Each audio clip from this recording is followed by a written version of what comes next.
আপনারা কেমন আছেন? পিছনে তাদেরকে দেখতে পাচ্ছি, মেহেরবানি করে আমরা একটু এগিয়ে আসি, একটু মেহেরবানি করে এগিয়ে আসি। আমি আজকে আপনাদেরকে একটা মাসলা জিজ্ঞেস করব, এর উত্তর কিন্তু আপনারা ঠিকই জানেন, আর এমন কোনো জটিল প্রশ্ন করব না যাতে করে আপনাদের সেই মাসলার উত্তর দিতে কঠিন হয়। রাজি আছেন আপনারা? কি ভয় খাইলেন নাকি আপনারা? রাজি আছেন? আমার কথা হচ্ছে, আমরা যে বাড়িতে থাকি, বাড়িতে আমরা মশার দেখা পাই কি পাই না? আমাদের বাড়ির আশেপাশে, ঘরের দরজায়, দুয়ারে, ঝাড় জঙ্গলে আমরা মশা দেখতে পাই কিনা? সবাই মনে হয় পান না, সবাই বলেননি। মশা দেখতে পাই কিনা? সবাই মশা দেখতে পাই। এই মশার থেকে পরিত্রাণ পেতে, মশার থেকে মুক্তি পেতে, মশার কামড় থেকে বাঁচতে চেয়ে আমরা মশারির ভিতরে এভাবে ঘুমাই, কয়েল লাগাতে ঘুমাই। কি বলেন, ঠিক কিনা? কোনো ব্যক্তি যদি মনে করে প্রচুর মশা ঘরে, অথচ নিজের শরীরটা রাত্রে শুইছে, মশারির ভিতরে অর্ধেক দিয়েছে আর অর্ধেক বাহিরে দিয়েছে, আসলে বলুন তো, মশার ডিস্টার্বে ওই কি লোকের ঘুম হবে? কথা বলেন, ঘুম হবে? ঘুম হবে না। কেননা সে ব্যক্তি পুরাপুরি মশারির ভিতরে না থাকার কারণে মশা যা করার তাই করে ফেলছে। কি বলেন, ঠিক কিনা? কথা বলেন। ঠিক একই মাসআলা কোন ব্যক্তি যদি মাহফিলে না এসে এই সাবিয়ানার ভিতরে না ঢুকে বাহিরে গোলমাল করে, আসলে উনি কি সব পাবে? কথা বলেন, উনি কি সব পাবে? সব পাওয়ার কোনো সুযোগ নেই। সুতরাং যদি সব অর্জন করতে হয়, যেহেতু আমরা সব উপার্জনের জন্য এসেছি, নেক কাজ করার জন্য এসেছি, তাহলে কোরআন ও হাদিসের আদব রক্ষা করতে হবে আমাদেরকে। বলুন সুবহানাল্লাহ। ভাইরা আমার,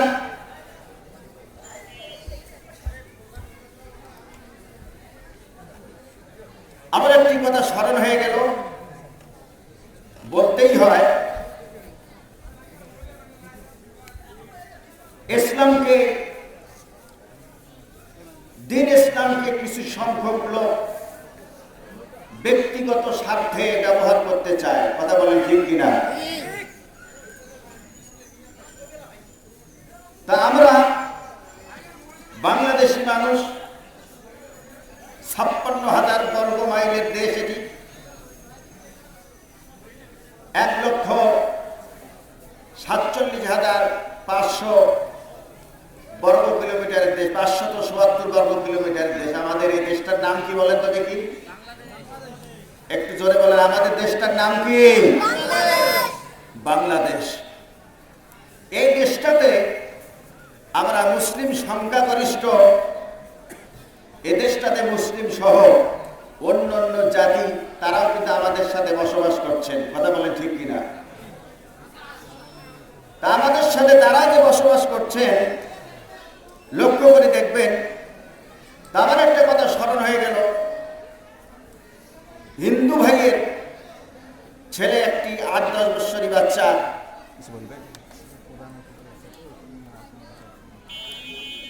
আলহামদুলিল্লাহ আজকের মাহফিলের সম্মানিত প্রধান অতিথি মহোদয়, তিনি এসেছেন। মাহফিলের পক্ষ থেকে আমরা তাকে আন্তরিক অভিনন্দন জানাই। সকলে বলেন আলহামদুলিল্লাহ। জোরে সোরে বলেন আলহামদুলিল্লাহ।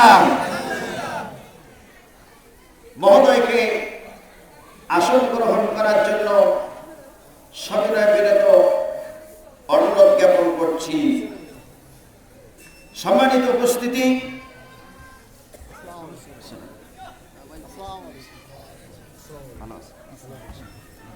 সম্মানিত উপস্থিতি, 8-10 বৎসরী একটা হিন্দু ভাইয়ের ছেলে ঠিক ওই ছেলেটি প্রস্রাব করতেছিল পশ্চিম পাশে দাঁড়িয়ে। কোন পাশে কথা বলেন? পশ্চিম পাশে দাঁড়িয়ে প্রস্রাব করতেছিল। এরপরে তারা তো আর পশ্চিম সম্পর্কে জানে না, আছে না অল্প এরকম লোক আছে কি আছে না? অল্প লোক আছে। ও ছেলে পশ্চিম সম্পর্কে জানে না যে এটা মুসলমানদের কিবলা। পশ্চিম দিকে প্রস্রাব করতেছে মুসলমানদের একটা ছেলে, সেই ছেলের দিকে লক্ষ্য হলো, কিরে ও তো অমুক হিন্দু মানুষ, এই পশ্চিম পাশ হয়ে আমাদের কিবলার দিকে প্রস্রাব করতেছে। তো মুসলমানের ওই ছেলেটি ওই ছেলের কাছে যে কান ধরিয়ে এই পাশে উত্তর পাশে করে দিছে, তুই জানিস না এটা আমাদের কেবলা ছিল, আর তুই কেমন আমার কেবলার দিকে প্রস্রাব করতেছিস? তখন ওই ছেলে কিছু আর বলে না। এই অল্প কয়েকদিনের ভিতরে লক্ষ্য করে দেখলো যে ওই মুসলমানের ছেলেটা সেই দিন আবার ও নিজেই প্যান্টের চেন খুলে পশ্চিম পাশে প্রস্রাব করতেছিল। এখন ওই হিন্দু ভাইয়ের ছেলেটা যাচ্ছিল, যাওয়ার পরে তার চোখে পড়লো, কিরে এ তো সেই চেহারা যে আমাকে এইভাবে ঘুরিয়ে দিয়েছিল উত্তর পাশে। তখন এই হিন্দু ছেলে বলছে যে কিরে ভাই, সেই দিন তুই আমাকে এই দিকে ঘুরিয়ে দিলি, এই দিক নাকি তোমাদের কেবলা, আজকে তুই দেখি তোমাদের কেবলার দিকে প্রস্রাব করতেছিস, এর ব্যাপার কি? তখন তুই চুপ করি থাক, আমার কেবলা আমরা কি করি।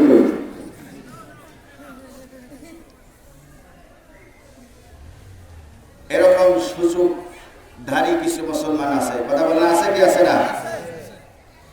আমরা সকলে সেই মহান মনিবের নিকট শুকর জ্ঞাপন করছি যে মহান মনিব আমাদেরকে এই তাফসীরুল কোরআনুল কারীমের মাহফিলে পৃথিবীর সমস্ত বাধা বিঘ্নতাকে অপেক্ষা করে আল্লাহর কোরআনের এই মাহফিলে আসার জন্য যে মহান মনিব তৌফিক দান করেছেন, সেজন্য আমরা মন এবং দেহকে উজাড় করে সকলেই তার আলিশান দরবারে শুকর জ্ঞাপন করছি। বলুন আলহামদুলিল্লাহ। আরো জোরে শুনে বলুন আলহামদুলিল্লাহ। রব্বানা লাকাল হামদ, সকলে বলুন রব্বানা লাকাল হামদ হামদান কাসীরান তাইয়িবান মুবারাকান ফীহি তাকাব্বাল ইয়া রাব্বাল আলামিন। সম্মানিত উপস্থিতি, আজকের এই মাহফিলটি গত মাসের 10 তারিখে ডেট ছিল, আপনারা সকলেই জানেন, কথা বলেন ঠিক কিনা? অত্র এলাকার লোক, অত্র এলাকার আমার যুব সমাজ ভাইরা অনেক কষ্ট করে এই মাহফিলের সরঞ্জাম করেছেন। ডেটটা ফিক্সড করেছিলেন গত মাসের 10 তারিখে, কিন্তু কোথা থেকে কি হয়েছে বলার কোনো বুদ্ধি নাই। এমন কি হতেও পারে বাম ও রামদের ষড়যন্ত্রের কারণে সঠিক তারিখে মাহফিলটি বাস্তবায়ন হয়নি, কথা বলে ঠিক কিনা? শত বাধা বিঘ্ন অপেক্ষা করে এই যুব সমাজ আবারও পুনরায় ইমানি চেতনা, ইমানি তামান্নাকে মুখে রেখে আপনাদেরকে কোরআন শোনানোর ব্যবস্থা করে দিয়েছেন। এতে স্পষ্ট বোঝা যায় এই মাহফিলের যুব সমাজ যাদের উদ্যোগে এই মাহফিল হয়েছে, বোঝা যায় এই যুব সমাজ সহ অত্র অঞ্চলের মুসলমান ভাইদের ভিতরে কোরআনী হিম্মত, কোরআনের মহব্বত, আল্লাহর কোরআনের মহব্বত আছে। কথা বলেন ঠিক কিনা? ও যুবক, আমি বিশ্বনবীর কথা তোমাদের মাঝে জানিয়ে দিতে চাই। যুবকদের ইজ্জত, যুবকদের সম্মান আল্লাহ এবং আল্লাহ রাসূলের পক্ষ থেকে ইসলামে অনেক দেওয়া হয়েছে। বলুন সুবহানাল্লাহ। ভাইরা আমার, বিশ্বনবী জনাবে মুহাম্মদ রাসূলুল্লাহ, সকলে বলেন সাল্লাল্লাহু আলাইহি ওয়াসাল্লাম, সেই নবীজি সাহাবা আজমাইনদেরকে নিয়ে এভাবে কথা বলতেছিলেন, কোরআনের মজলিসে আলোচনা করতেছিলেন। হঠাৎ করে আল্লাহ রাসূলের নজর পড়ে গেল একটি যুবকের কাছে। আল্লাহ রাসূল দেখলেন এক যুবক, টকটকে যুবক, সে যুবক দাঁড়িয়ে আছে, বসার জায়গা নাই। বসার ব্যবস্থা যতটুকু করা হয়েছে অতটুকু জায়গা ফিল আপ হয়েছে, ওই যুবকের বসার কোনো জায়গা নাই। বিশ্বনবী সরওয়ারে দো আলম, তিনি যুবকদেরকে এতই ভালোবাসতেন, নিজের শরীরের একটি চাদর, এই চাদরটি শরীর থেকে খুলে যুবকের দিকে নিক্ষেপ করে বললেন, যুবক, তুমি এই চাদর বিছিয়ে বসে পড়ো। জবান খুলে বলো সুবহানাল্লাহ।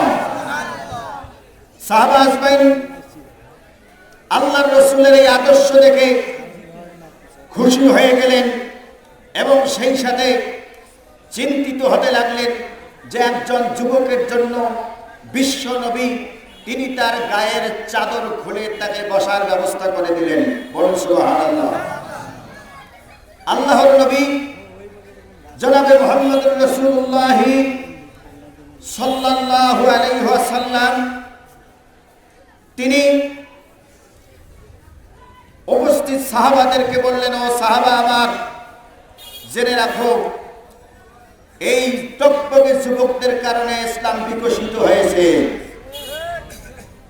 এই টকটকে যুবকদের কারণে দ্বীনের দাওয়াত প্রসার এবং প্রসার হয়েছে। সুতরাং ইসলামের যুবকদের মর্যাদা অধিক। বলুন সুবহানাল্লাহ। আজকে এই মাহফিলের ব্যবস্থা যে যুবকরা করেছে তাদের জন্য আমরা দোয়া করতে রাজি আছি কি আছি না? কথা বলেন, দোয়া করতে রাজি আছি কি আছি না? আল্লাহ রাব্বুল আলামিন এই যুবকদেরকে খালিদ বিন ওলীদের মতো দ্বীনের সৈনিক বানিয়ে দেখ। সকলে বলেন আমিন। দরুদ ও সালাম সর্বযুগের সর্বশ্রেষ্ঠ মহামানব রহমাতুল লিল আলামিন,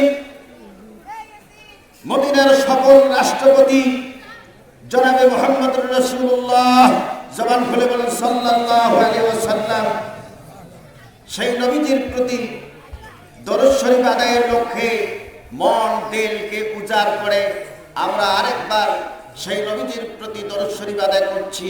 বলছি সাল্লাল্লাহু আলাইহি ওয়াসাল্লাম। আরেকটু জোরে বলেন সাল্লাল্লাহু আলাইহি ওয়াসাল্লাম। নবীজির প্রতি দরুদ শরীফ পড়তে কি আপনাদের কোনো দুশ্মনী আছে? আপনাদের মনে কোনো কার্পণ্যতা আছে? হাদিস শুনুন। বিশ্ব নবীজি জনাবে মুহাম্মদুর রাসূলুল্লাহ সাল্লাল্লাহু আলাইহি ওয়াসাল্লাম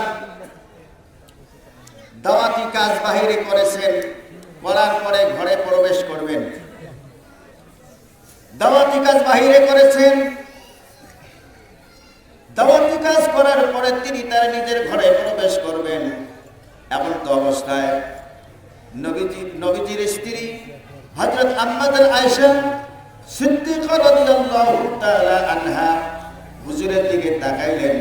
হুজুরের দিকে তাকিয়ে লক্ষ্য করে দেখলেন হুজুরের শরীরে যেন আকাশ থেকে বৃষ্টি পড়তেছে। আল্লাহ রাসূল ঘরের ভিতর যখন প্রবেশ করলেন, হযরত আয়েশা একটি চাদর নিয়ে এসে, তোয়াল নিয়ে এসে হুজুরের শরীর এভাবে মুছে দেওয়া শুরু করে দিলেন। আল্লাহ রাসূল মুস্কি হাসি দিলেন, হাসি দিয়ে বলছেন, ও আয়েশা তুমি কি করতেছো?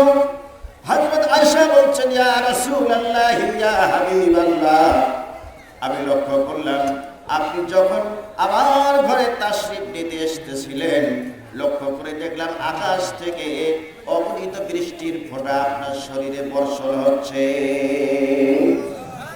হযরত আয়েশা তিনি বলেন, আমি লক্ষ্য করে দেখলাম এত বৃষ্টি বর্ষণ হচ্ছিল আল্লাহর রাসূলের শরীরের প্রতি। এরপরে আমি যখন চাদর নিয়ে হুজুরের শরীর মোছা শুরু করে দিলাম, লক্ষ্য করে দেখলাম হুজুরের শরীর কোনো ভিজা নাই। হযরত আয়েশা আল্লাহ রাসূলকে বললেন, ইয়া রাসূলুল্লাহ ইয়া হাবিবাল্লাহ, এই দৃষ্টান্ত কি? আমি দেখলাম আপনার শরীরের উপর বাড়ি বর্ষণ হলো, বৃষ্টি হলো, কিন্তু আপনার শরীর তো কোনো ভিজে নাই। আল্লাহ রাসূল বললেন, ও আমার আয়েশা জেনে রাখো, আমি রাসূলুল্লাহর প্রতি আল্লাহ রাব্বুল আলামিনের পক্ষ থেকে সর্বদায়ের জন্য অগণিত আকারে এভাবে বৃষ্টির মতো রহমতের বর্ষণ বৃষ্টি হয়ে যায়। আল্লাহ রাসূল বলছেন, যে ব্যক্তি আমার প্রতি দরুদ শরীফ পড়বে, আল্লাহ রাব্বুল আলামিন এই ইজ্জতে তাদের প্রতি রহম নাজিল করে দেবেন। বলুন সুবহানাল্লাহ, আর জোরে সোরে বলুন সুবহানাল্লাহ। ভাইরা আমার, রাসূলের প্রতি দরুদ শরীফ পড়তে আমাদের কি কোনো আপত্তি আছে? কথা বলেন, কোনো আপত্তি আছে? জোরে বলেন, কোনো আপত্তি আছে? পড়তে রাজি আছি? একটু চোখ কান খোলা রাখবেন, একটু সজাগ থাকবেন। কি আপনারা ঘুমাইছেন নাকি? একটু সজাগ থাকবেন। সম্মানিত উপস্থিতি, 1450 বছর পূর্বে আল্লাহ রাব্বুল আলামিন এই জাতিকে সঠিক পথ দেখানোর জন্য, বর্বরতার যুগকে দ্রবীভূত করার জন্য, ঘোর অন্ধকারকে সরিয়ে দেওয়ার জন্য আল্লাহ রাব্বুল আলামিন রাসূলুল্লাহকে এই পৃথিবীতে পাঠিয়ে দিলেন। এবং রাসূলুল্লাহর নির্দিষ্ট একটা বয়স যখন হয়ে গেল, আল্লাহ রাব্বুল আলামিন হেরা গুহায় রাসূলুল্লাহর প্রতি আল্লাহ তাআলা কোরআন শরীফ নাজিল করে দিলেন। জবান খুলে বলুন সুবহানাল্লাহ। আল্লাহ রাব্বুল আলামিন বিশ্ব নবীজির প্রতি হেরা গুহায় কোরআনুল কারীম নাজিল করে দিয়ে আল্লাহ রাব্বুল আলামিন রাসূলকে বললেন, ওয়া রাসূল, আপনি পৃথিবীর লোকগুলোর কাছে চলে যান, পৃথিবীর লোকগুলোর কাছে চলে যায় এই দাওয়াত দেন, কুল ইয়া আইয়ুহান নাসু ইন্নী রাসূলুল্লাহি ইলাইকুম জামিআ। আল্লাহু আকবার, জোরে বলুন আল্লাহু আকবার। আল্লাহ রাব্বুল আলামিন তার প্রিয় হাবিবকে বললেন, ও আমার হাবিব, পৃথিবীর লোকগুলিকে আপনি বলুন যে নিশ্চয়ই আমি তোমাদের সকলের জন্য নবী হিসাবে প্রেরিত হয়েছি।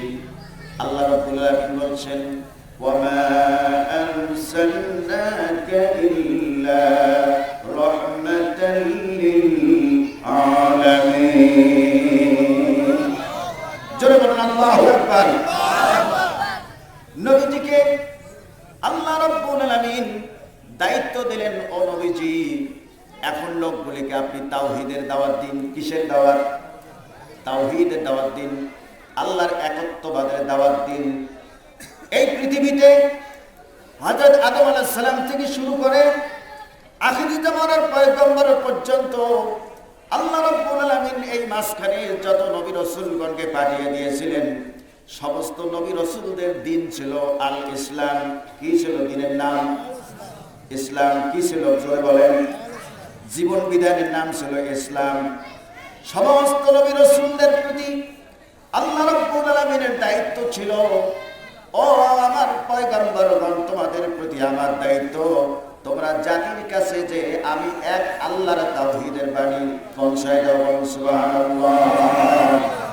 যেমন হযরত ইব্রাহিম আলাইহিস সালামের প্রতি আল্লাহর পক্ষ থেকে নির্দেশ হলো, লা ইলাহা ইল্লাল্লাহ ইব্রাহিম খলিলুল্লাহ। আল্লাহু আকবার। ও ইব্রাহিম আলাইহিস সালাম, আপনি জাতির কাছে আবার তাওহীদের বাণীর দাওয়াত দিয়ে দিন। আল্লাহ ছাড়া কোনো মাবুদ নাই, কোনো উপাস্য নাই, কোনো বিধানদাতা নাই, কোনো আইনদাতা নাই। কথা বলেন ঠিক কিনা? আর ইব্রাহিম খলিলুল্লাহ, তিনি হচ্ছেন রব্বুল আলামিনের একজন বন্ধু। হযরত মুসা আলাইহিস সালামের যুগে আল্লাহ রাব্বুল আলামিন হযরত মুসার কালেমা এভাবে দিয়ে দিলেন জাতির কাছে তাওহীদের দাওয়াত পৌঁছানোর জন্য, লা ইলাহা ইল্লাল্লাহু মুসা কালিমুল্লাহ। এই কালেমার প্রথম অংশটা সমস্ত নবী রাসূলদের যুগে একই ছিল। কথা বলেন ঠিক কিনা? আল্লাহ ছাড়া কোনো মাবুদ নাই, আল্লাহ ছাড়া কোনো উপাস্য নাই। আর হযরত মুসা আলাইহিস সালাম তিনি কালিমুল্লাহ, যিনি আল্লাহর সাথে কথা বলেছেন। জবান খুলে বলুন সুবহানাল্লাহ। ভাইরা আমার, নবীদের প্রতি যখন এই তাওহীদের দাওয়াত দেওয়ার জন্য আল্লাহ রাব্বুল আলামিনের পক্ষ থেকে দায়িত্ব দেওয়া হলো, হুজুর এভাবে কাফের মুশরিকদের দ্বারে দ্বারে যে দ্বীনের দাওয়াত দিচ্ছিলেন, লা ইলাহা ইল্লাল্লাহু মুহাম্মাদুর রাসূলুল্লাহ।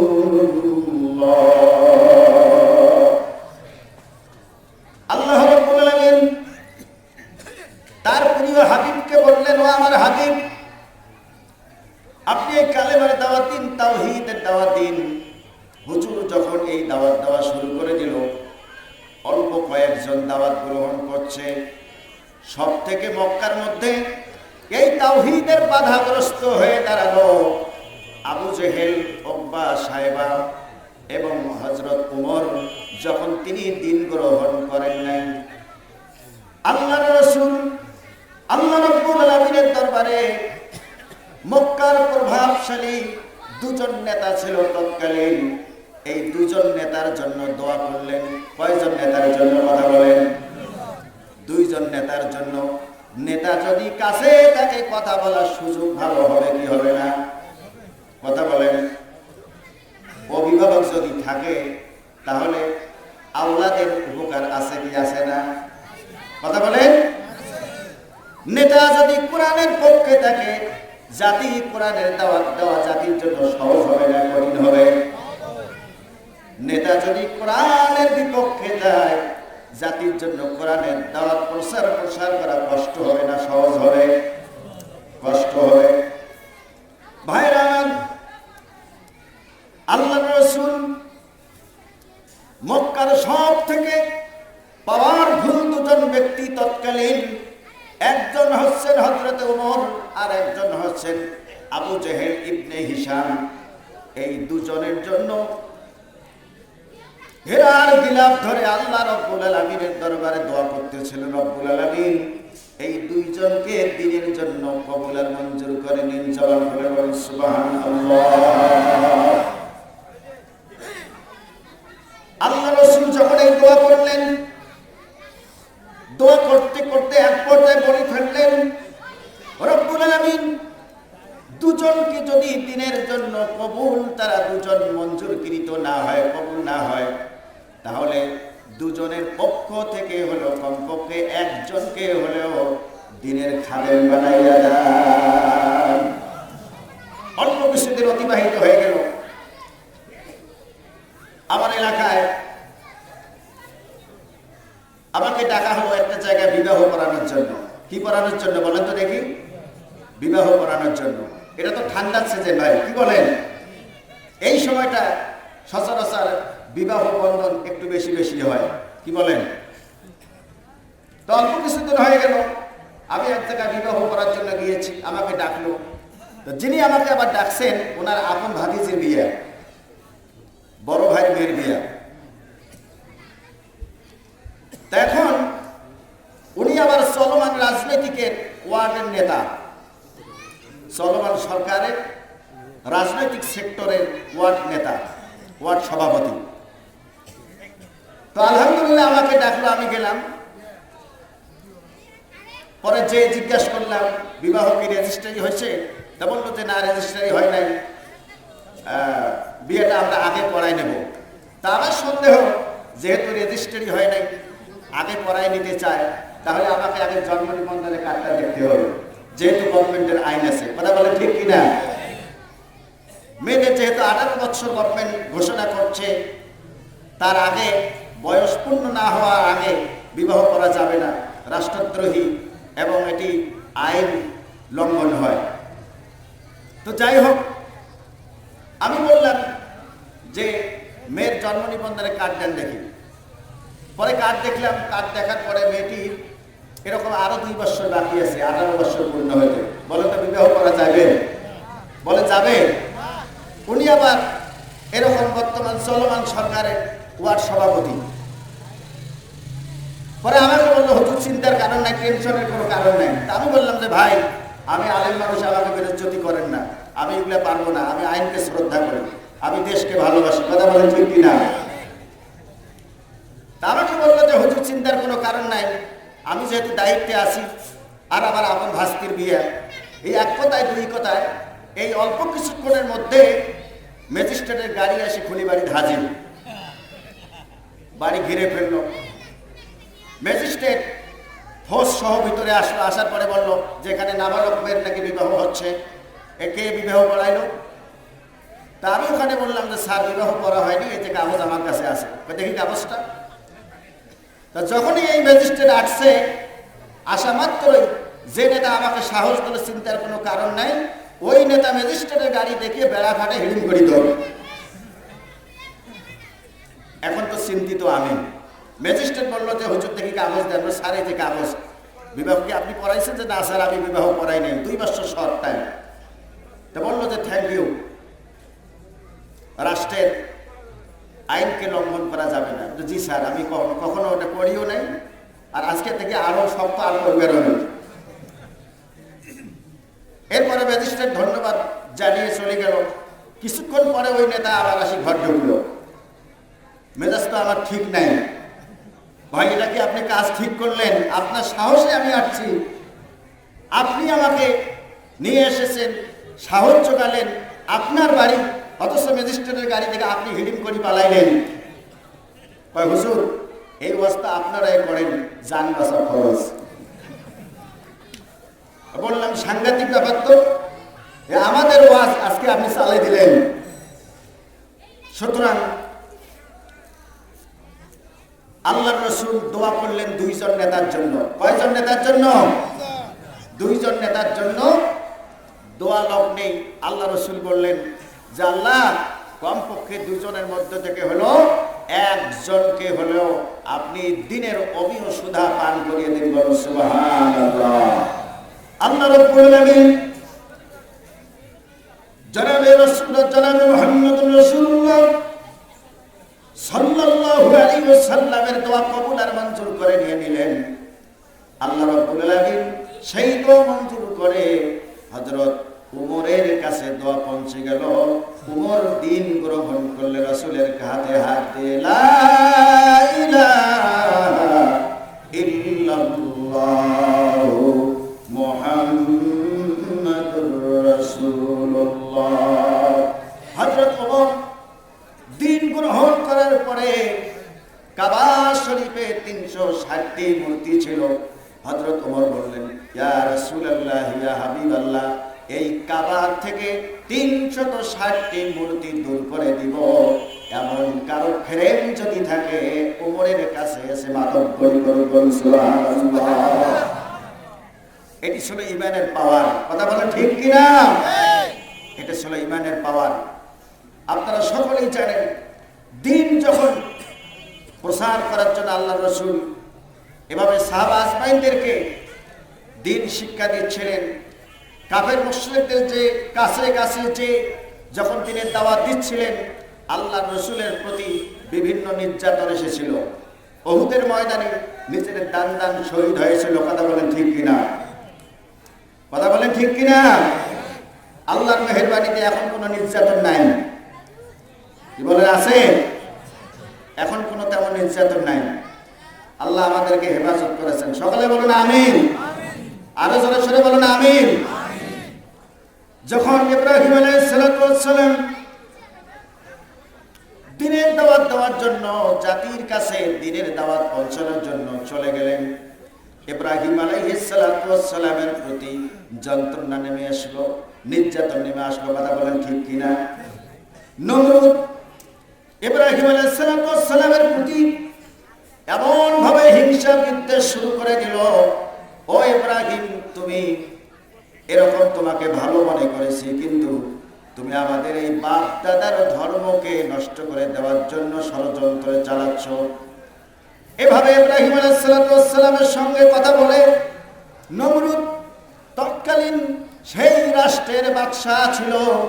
এই বাদশাহ প্ল্যান করলো, কোন ক্রমে আমার ক্ষমতা চলাকালীন তাওহীদের বাণী, ওই আল্লাহর বাণী, ওই আল্লাহর বিধান আমার রাষ্ট্রে আমি চালু করতে দিব না।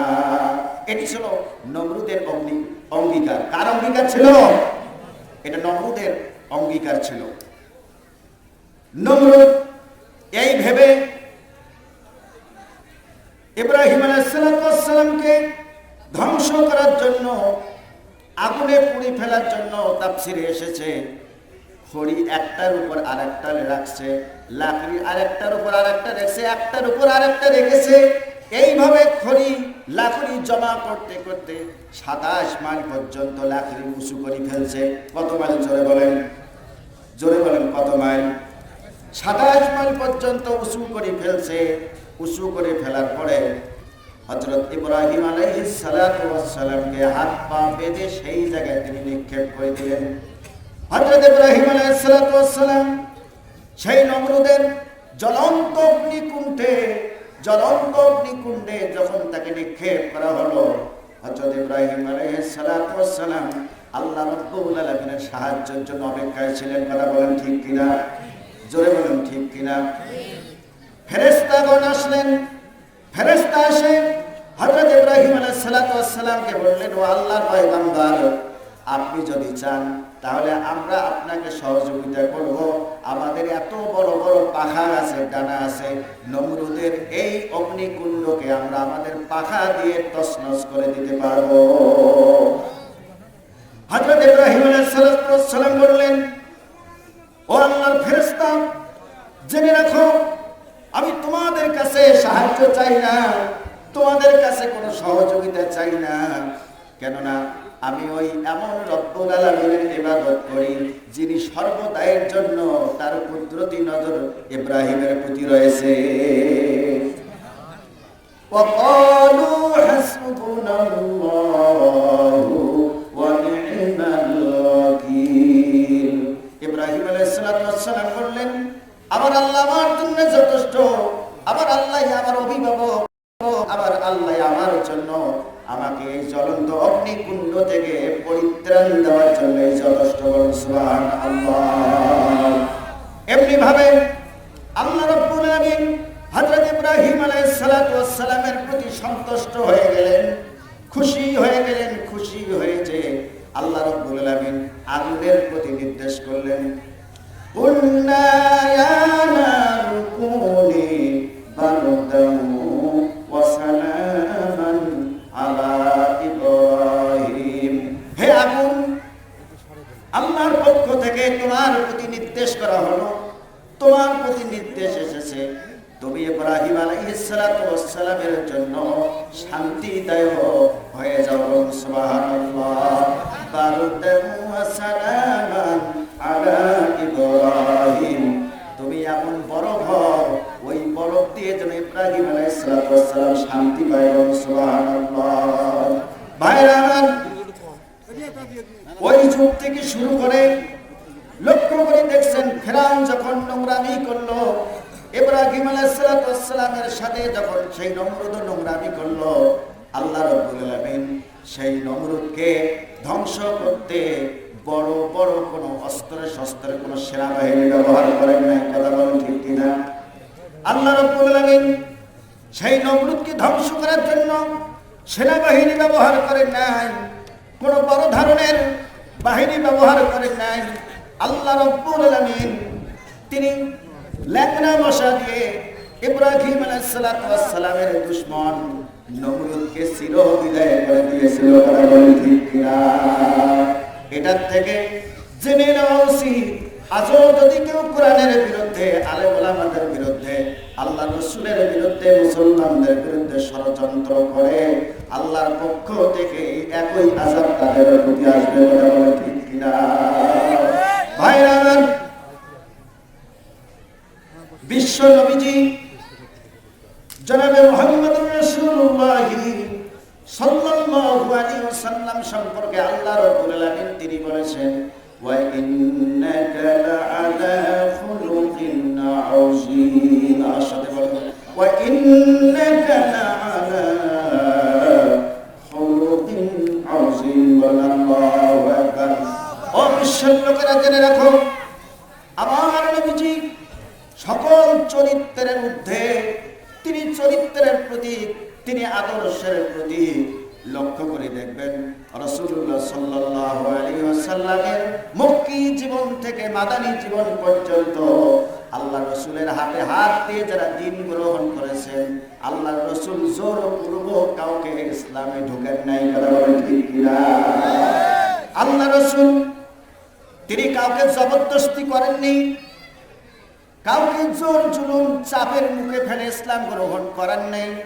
আল্লাহ রাব্বুল আলামিন কোরআনুল কারীমে বলেছেন, লা ইকরাহা ফিদ্দীন। আল্লাহ রাব্বুল আলামিন বলেছেন ইসলামের মধ্যে, দ্বীনের মধ্যে কোনো বাড়াবাড়ি নাই।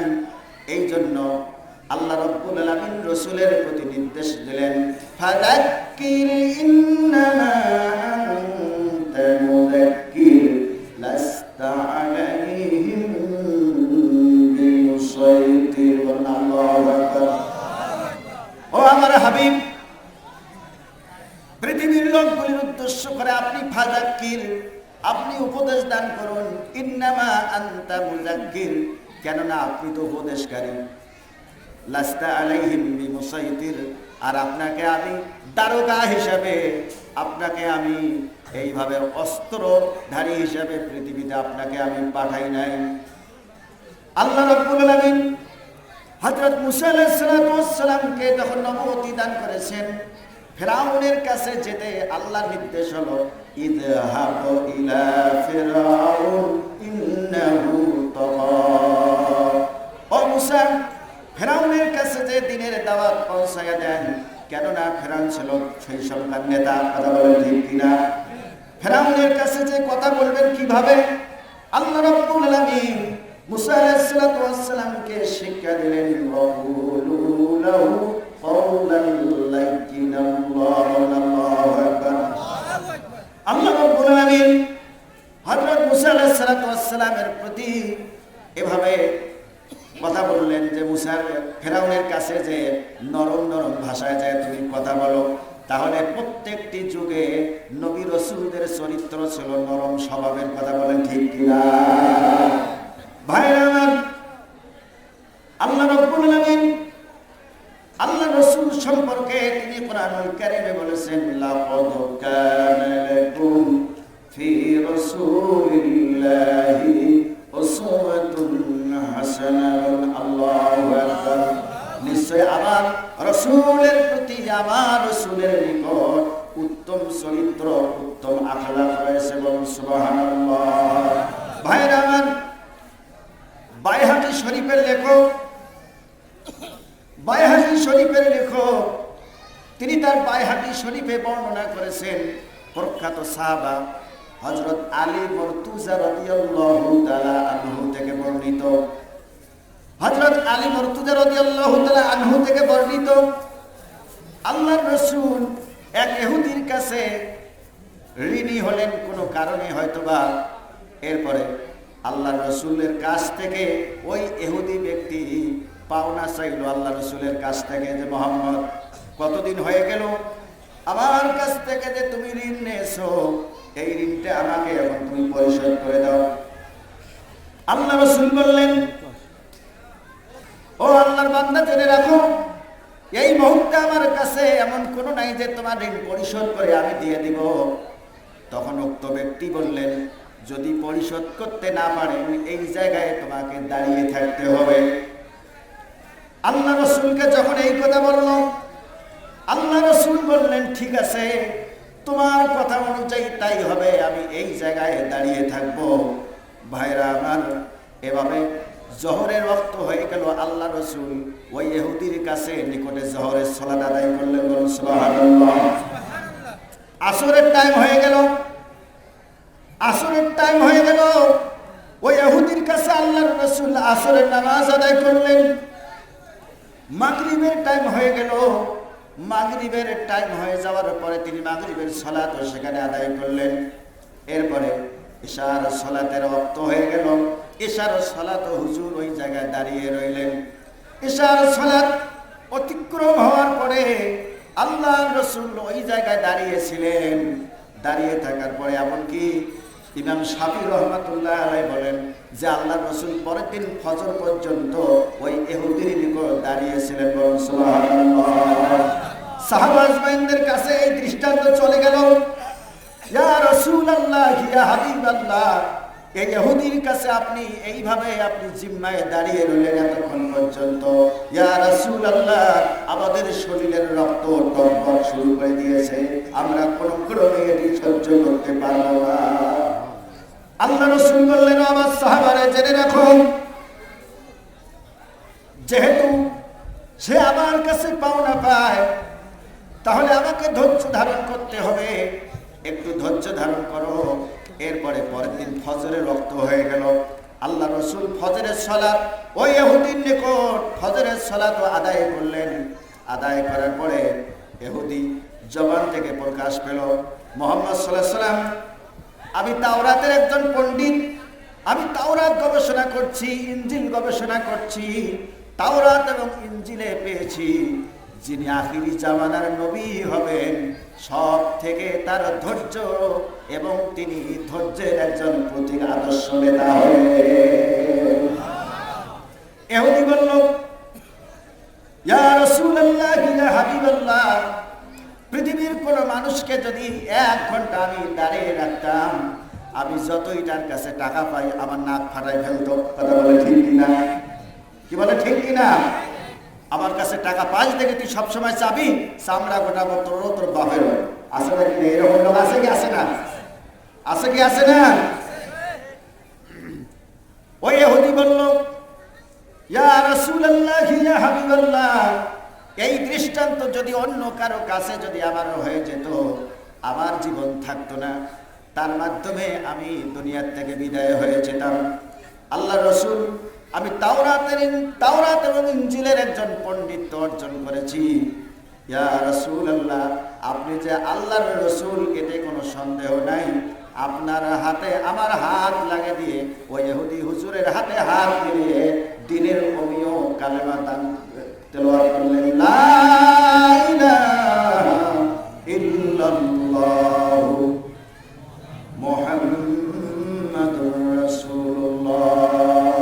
একটু জিকির করুন, লা ইলাহা ইল্লাল্লাহ।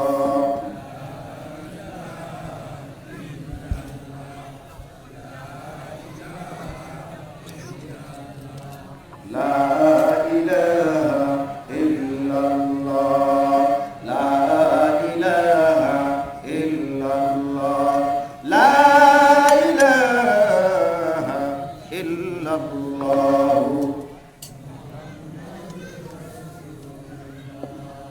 সাল্লাল্লাহু আলাইহি ওয়াসাল্লাম।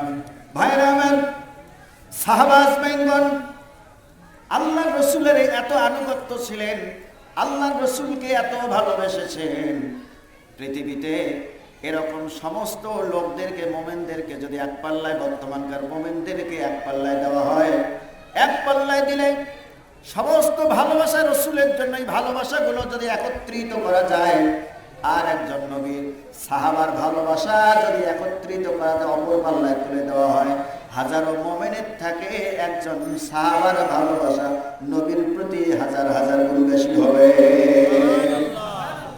আল্লাহর রাসূল মসজিদে নববীতে খুতবা দিচ্ছিলেন, কথা বলছিলেন, কোরআন ও হাদিসের আলোচনা করতেছিলেন। এমন তো মুহূর্তে কয়জন সাহাবা সামনে বসা ছিল এবং কয়জন সাহাবা একটু দাঁড়ানো অবস্থায় ছিল।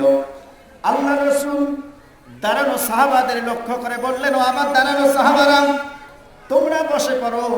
এমন তো অবস্থায় হযরত আব্দুল্লাহ ইবনে মাসউদ রাদিয়াল্লাহু তাআলা আনহু তিনি মসজিদে নববীতে আসার জন্য মসজিদে নববীর থেকে একটু দূরে রয়েছিলেন, হেঁটে হেঁটে আস্তে আস্তে আসতেছিলেন। আল্লাহর রাসূল দাঁড়ানো সাহাবাদের উদ্দেশ্য করে বললেন, আমার সাহাবারা, তোমরা বসে পড়ো। এই কথা শোনার সাথে সাথে হযরত আব্দুল্লাহ ইবনে মাসউদ ওই জায়গায় তিনিও বসে পড়লেন। বললেন আল্লাহু আকবার। আল্লাহ রাসূল হাত ইশারা করে বললেন, ও আব্দুল্লাহ ইবনে মাসউদ, তুমি আসো। তোমাকে তো আমি বসতে বলিনি যে তুমি ওই জায়গায় বসবে। সাহাবা যখন হুজুরের কাছে আসলেন, আল্লাহ রাসূল বললেন, ও আব্দুল্লাহ ইবনে মাসউদ, তোমার তো আমি বসতে বলি না, আবার এই দাঁড়ানো নিকটবর্তী সাহাবাদেরকে আমি বসতে বলছি। আল্লাহ রাসূলের কথা শুনে হযরত আব্দুল্লাহ ইবনে মাসউদ বললেন, ইয়া রাসূলুল্লাহ, ইয়া হাবিবাল্লাহ, আল্লাহর রাসূলের পাক জবান থেকে যখন সাউন্ড পৌঁছল, তোমরা বসো, আমি আব্দুল্লাহ ইবনে মাসউদ কি করে আর দাঁড়ায় থাকতে পারি? ভাইরা, সাহাবা আজমাইন রাসূলকে কত ভালোবেসেছেন, রাসূলের জন্য জীবন দিয়েছেন, দ্বীনের জন্য জীবন দিয়েছেন, শাহাদাত বরণ করেছেন। আজকে বলতে হয় এই 92% মুসলমানের দেশে কিছু সংখ্যক মুনাফিকরা, নামধারী মুসলমানরা ষড়যন্ত্র করে আবার রাসূলকেও পর্যন্ত গালি দেয়। কথা বলেন ঠিক কিনা? জেনে রাখার দরকার মুসলমানেরা, ওই নমরুদকে ধ্বংস করার জন্য একটা ল্যাংড়া মশা যদি তার নাকের ভিতর ঢুকে মস্তিষ্কে পৌঁছে কুট কুট করে কামড় দিয়ে নমরুদকে চিরবিদায় দিয়েছে। জেনে রাখা উচিত, আল্লাহ রাব্বুল আলামিন কাউকে ধ্বংস করতে হলে বড় ধরনের কোনো অস্ত্র প্রয়োজন হয় না। আল্লাহ ধ্বংস করতে গেলে এই মশা মাছি দিয়েই ধ্বংস করতে পারেন। কথা বলেন ঠিক কিনা? ভাইরা আমার, এই মশা থেকে নিবারণের জন্য রাষ্ট্রীয়ভাবে সিটি কর্পোরেশন মেয়রের প্রতি নির্দেশ আসে অনেক সময়, আপনার এলাকার মশা নিধন করুন। বিভিন্ন কীটনাশক ঔষধ দিয়ে মশাকে মারার জন্য অনেক রকমের ব্যবস্থা করা হয়। কথা বলেন ঠিক কিনা? আমার প্রশ্ন, পৌরসভার এলাকার লোকজন যদি আপনারা এখানে থাকেন, এরপরেও ওই এলাকায় বা মশা পাওয়া যায় কি যায় না? কথা বলেন, যায় কি যায় না? এরপরেও যদি সেখানে মশা পাওয়া যায়, সামান্য মশাকে রাষ্ট্রীয়ভাবে নিধন করার জন্য যেভাবে মশাকে ধ্বংস করা যায় না, জেনে রাখা উচিত আল্লাহর কোরআনের পাখিদেরকে, কোরআনের সৈনিকদেরকে, রাসূলের সৈনিকদেরকে হত্যা করার জন্য, এদেরকে ধ্বংস করার জন্য যত রকমের ষড়যন্ত্র করা হোক না কেন, এমনকি ফাঁসির কাস্টে যদি ঝুলে দেওয়া ষড়যন্ত্র করা হয়, কোন ক্রমেই নবীর সৈনিকদেরকে, কোরআনের পাগলদেরকে দুনিয়ার থেকে বিদায় দেওয়া যাবে না। আমি জানতে চাই, এই কোরআনের পক্ষে কারা কারা আছেন? দুহাত তুলে আল্লাহকে দেখান, দুহাত তুলে আল্লাহকে দেখান।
আমাদের আজকের মাহফিলের প্রধান অতিথি মুফতি মাওলানা মোহাম্মদ মতিউর রহমানী, পরিচালক দারুল কোরআন নারায়ণগঞ্জ ঢাকা মহতরামকে তার মূল্যবান বক্তব্য রাখার জন্য বিশেষভাবে অনুরোধ করছি। আসসালামু আলাইকুম ওয়া রাহমাতুল্লাহি ওয়া বারাকাতুহু।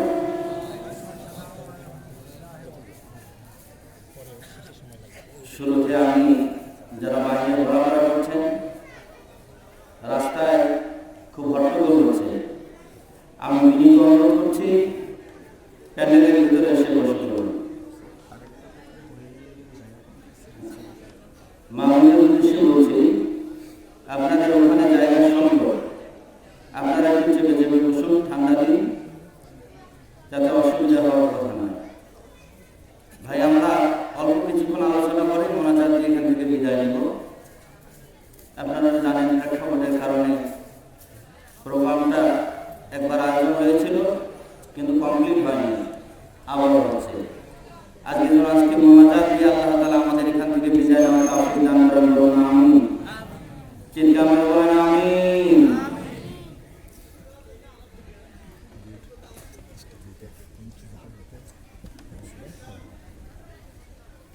আলহামদুলিল্লাহ নাহমাদুহু ওয়া নাস্তাঈনুহু ওয়া নাস্তাগফিরুহ ওয়া নাউযু বিল্লাহি মিন শুরুরি আনফুসিনা ওয়া মিন সাইয়্যাতি আ'মালিনা।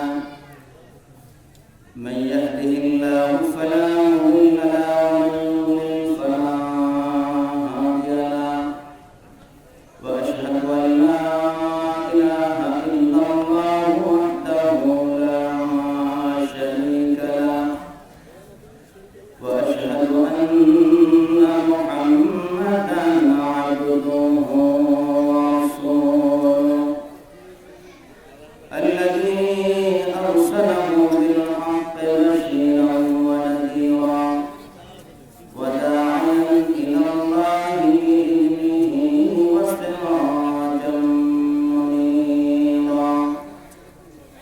أما بعد، أعوذ بالله من الشيطان الرجيم. بسم الله الرحمن الرحيم. والتين والزيتون وطور سينين وهذا البلد الأمين. لقد خلقنا الإنسان في أحسن تقويم ثم رددناه أسفل سافلين إلا الذين آمنوا وعملوا الصالحات فلهم أجر غير ممنون.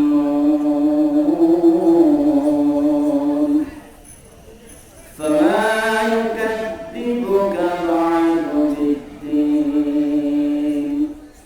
أليس الله بأحكم الحاكمين؟ بلى وأنا على ذلك من الشاهدين. وقال النبي صلى الله عليه وسلم: أخلص دينك يكفيك العمل القليل. صدق الله العظيم وصدق رسوله النبي الكريم، ونحن على ذلك لمن الشاهدين والشاكرين، والحمد لله رب العالمين. শেরপাটকি যুব সংঘ কর্তৃক আয়োজিত আজকের এই বিশাল তাফসীরুল কোরআন কারীমের মাহফিলের সম্মানিত সুযোগ্য সভাপতি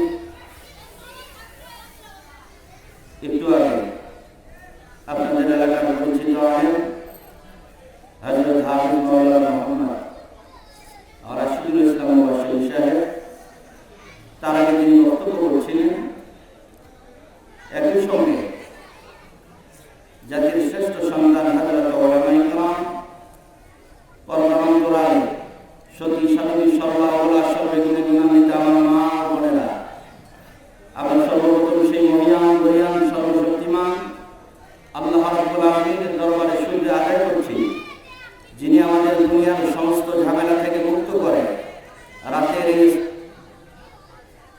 এই কোরআনের মাহফিলে আসা এবং বসার সুযোগ করে দিলেন। আমরা সবই জবান খুলে রাতের স্তব্ধতাকে ভঙ্গ করে সিংহের মতো গর্জন দিয়ে আল্লাহ যা জবানটা দিয়ে সকলে চিৎকার মিলে বলি আলহামদুলিল্লাহ। অসংখ্য দুরূদ সালাম বিশ্বনবী সাল্লাল্লাহু আলাইহি ওয়াসাল্লামের উপরে, যাকে আল্লাহ রাব্বুল আলামিন রাহমাতুল লিল আলামিন, ইমামুল মুরসালিন, খাতামুন নবিয়্যিন তথা বিশ্বনবী করে পাঠিয়েছেন। আমরা সকলে সংক্ষিপ্ত দরুদ পড়ি, বলি সাল্লাল্লাহু আলাইহি ওয়াসাল্লাম। আমি শুরুতে আপনাদের কাছে জানতে চাই, এই কোরআনের মাহফিলে আপনারা আসতে পেরে খুশি না বেজা? যারা উত্তর দেন নাই তারা মনে হয় বেজা। আল্লাহ আমাদের সকলকে কবুল করুন, সকলে বলুন আমিন। আমার ভাইরা, কোরআন শোনার জন্য কোরআন থেকে তারাই হেদায়েত প্রাপ্ত হবে, নিজের মন মস্তিষ্ক দুনিয়ার সমস্ত রাজনৈতিক চিন্তা ভাবনা, সমস্ত দলীয় চিন্তা ভাবনা থেকে মুক্ত করে যারা আল্লাহ কোরআন শুনবার জন্য হেদায়েতের উদ্দেশ্য নিয়ে বসে, কোরআনের মাধ্যমে তারাই হেদায়েত প্রাপ্ত হয়। আল্লাহ বলেন ইউযিল্লু বিহি কাসীরান ওয়া ইয়াহদি বিহি কাসীরান। এই কোরআন হচ্ছে এমন একটি কিতাব, এর মাধ্যমে অনেক মানুষ হেদায়েত প্রাপ্ত হবে, আবার অনেক মানুষ গোমরাহ হবে। কথা বুঝতে পেরেছেন? এজন্য আমি আপনাদের বিনীত অনুরোধ করব, আপনি যেই দলের হন, ইসলামিক হন আর নন ইসলামিক হন, যেই দলের হন না কেন, একটু মস্তিষ্ককে নিরপেক্ষ করেন, করে বসেন যে আমি আল্লাহর কোরআন শুনছি, ভালো লাগলে সেটা গ্রহণ করবো, না লাগলে গ্রহণ করবো না। আমি লম্বা কোনো ভূমিকা টানবো না, লম্বা ভূমিকা বলার কোনো সুযোগও আমাদের হাতে নেই। আমার ভাইরা, কোরআনুল কারীম, আমরা কোরআন শোনার জন্য এসেছি। এই কোরআনের অনেকগুলি নাম আছে, যেই নামগুলি আল্লাহ তাআলা কোরআনকে, কোরআনে মাজিদে এই নামগুলি ধরে আল্লাহ তাআলা রেখেছেন। এর মধ্যে একটি নাম হচ্ছে কারীম। যারা বলেন তো কি কারীম? এই কোরআনের একটা নাম হচ্ছে কারীম। কারীম শব্দটি আল কারামাতু মাসদার থেকে এসেছে।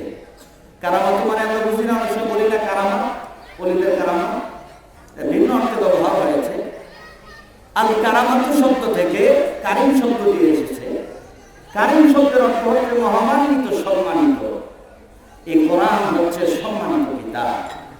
কোরআন যারা পড়বে, কোরআন অনুযায়ী যারা আমল করবে, এই কোরআনের কারীম অনুযায়ী যারা জীবন যাপন করবে, কোরআন অনুযায়ী সমাজ চালাবে, আল্লাহ তাআলা এই ব্যক্তিকে, এই পরিবারকে, এই সমাজকে সারা বিশ্বে সম্মানিত সমাজ হিসাবে প্রতিষ্ঠিত করবেন। আবার ভাইরা, এই জন্য কোরআনকে কারীম বলা হয়। আল্লাহ রাব্বুল আলামিন বলেন ইন্নাহু লাকুরআনুন কারীম। এই কোরআন হচ্ছে কারীম, সম্মানিত। কোরআনের আরেকটা নাম আছে, সেই নাম হচ্ছে মাজিদ। যারা বলেন তো কি নাম? মাজিদ। আমার কথা আপনারা বুঝতে পারছেন? কোরআনের আরেকটি নাম হচ্ছে মাজিদ। মাজিদ শব্দের অর্থ হচ্ছে মর্যাদাবান, মর্যাদাপূর্ণ। তার মানে হলো আল্লাহর কোন বান্দা যদি এই কোরআন পড়ে, কোরআন তেলাওয়াত করে, কোরআন বুঝে, কোরআন অনুযায়ী আমল করে, কোরআন অনুযায়ী জীবন যাপন করে, আল্লাহর বিধান অনুযায়ী চলে, আল্লাহ রাব্বুল আলামিন ওই ব্যক্তিকে, ওই সমাজকে, ওই পরিবারকে দুনিয়ার মধ্যে মর্যাদাশীল জাতি হিসাবে প্রতিষ্ঠিত করবেন। বলেন সুবহানাল্লাহ। আমার ভাইরা, আমরা কোরআন পড়ি না। বলতে পারেন হুজুর, পৃথিবীতে অনেক দেশ আছে, সারা পৃথিবীতে সব জায়গায় যেদিকে আমরা তাকাই সেখানেই দেখতে পাই মুসলমানেরা লাঞ্ছিত, মুসলমানেরা পদদলিত, মুসলমানেরা অপমানিত, সব জায়গায় মুসলমানেরা নির্যাতিত। এই অবস্থা কেন? মুসলমানদের মধ্যে তো কোরআন আছে। আমার ভাইরা, আমি বলবো কোরআন আছে, কিন্তু কোরআনের আমল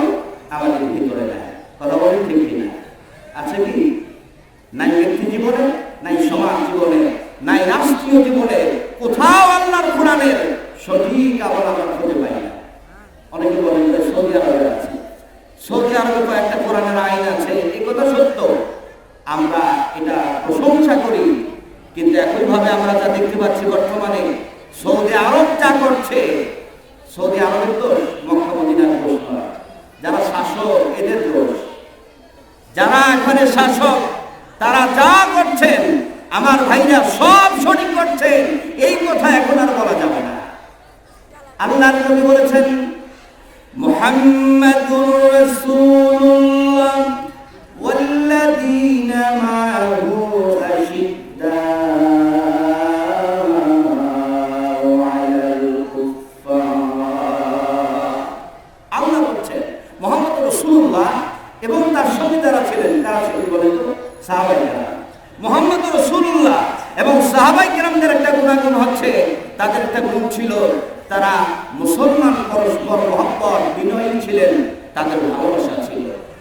আশিদ্দাউ আলাল কুফফার, এবং কাফেরদের ব্যাপারে মুহাম্মদ রাসূলুল্লাহ এবং সাহাবায়ে কেরামরা ছিলেন খুবই কঠোর কুফফারদের ব্যাপারে। আমার ভাইরা আজকে আপনি সৌদি আরব তাকায় দেখেন, আমেরিকার ব্যাপারে খুবই নরম, কথা বলে ঠিক কিনা? ভারতের ব্যাপারে খুবই নরম, মুসলিম রাষ্ট্রের ব্যাপারে, তুরস্কের ব্যাপারে খুবই কঠোর, কথা বলে ঠিক কিনা? তার মানে আল্লাহ রাসূলের কোরআনের আমল আছে। আমার ভাইরা, আমার বন্ধুরা, একটু খেয়াল করুন। আল্লাহর নবী বলেছেন, আল্লাহর নবী মুহাম্মদুর রাসূলুল্লাহ সাল্লাল্লাহু আলাইহি ওয়াসাল্লাম বলেছেন, কোরআন যারা পড়বে, কোরআন অনুযায়ী যারা আমল করবে, কিয়ামতের ময়দানে কোরআন এদেরকে সুপারিশ করে আল্লাহ জান্নাতে দিবেন। সুবহানাল্লাহ। আল্লাহ তাআলা বলেন ওয়া আনজালনা ইলাইকা